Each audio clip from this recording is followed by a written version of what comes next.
Number 10 BYU was in big trouble against Clemson last night, but the Cougars managed to escape with a 67-64 win because of a huge second half from Dybantsa and a buzzer beater from Rob Wright. Let's talk about it. Was this more of a Clemson collapse or a BYU comeback? Hard to say for sure, but there's definitely elements of both. I really think you can look at this either way. Clemson goes into halftime on a 21-0 run, and I don't know the win percentage of teams that go on a 20-0 run or better, but it has to be crazy, right? Like, how many teams are losing games in which they go on a 20-0 run or better? It really can't be that many. And so to be up 22 early in the second half and then lose that game in regulation, that's a collapse. But the thing that prevents me from saying, oh, this is all because Clemson fell apart, is this BYU team nearly pulled off a very similar comeback earlier this season. They were down 20 in the second half against UConn, came all the way back, and only lost that game by 2. When you look at the fact that they've done something similar already, and you look at the second half performance from Dybantsa, it kind of reads more like comeback than total Clemson collapse. So all that to say, I think you could argue either perspective. I think both are true in some way. Regardless of whether you think it was more Clemson collapse or more BYU comeback, it was a great game. Average rating of 8.7 on Rate Game. I personally gave it a 9. If you didn't watch it, you missed out on some fun hoops. Rob Wright had the big moment at the end with the 30-foot buzzer beater. He finished with 17, 5, and 3. Great game from him, but the real catalyst behind BYU winning this game,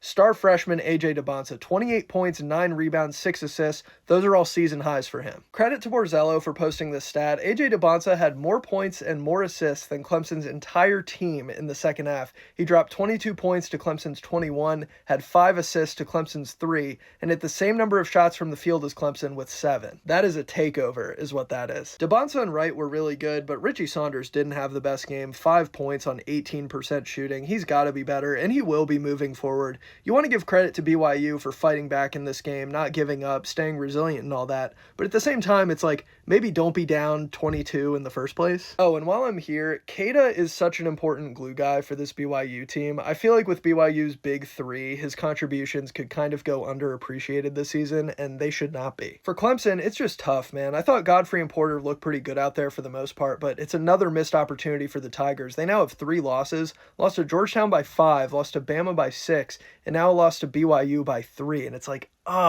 this is a good team. You can absolutely see it, but they haven't been able to capitalize on some of these opportunities, and it's just tough. As always, let me know what you guys thought of this game. Pretty wild one with some big swings, an awesome moment to cap it off, and a great performance from potential #1 overall pick, Dybantsa. But let me know what you think of BYU. What do you think of Clemson at this point? Thanks for watching, and if you like college basketball content, do me a huge favor, hit that follow button.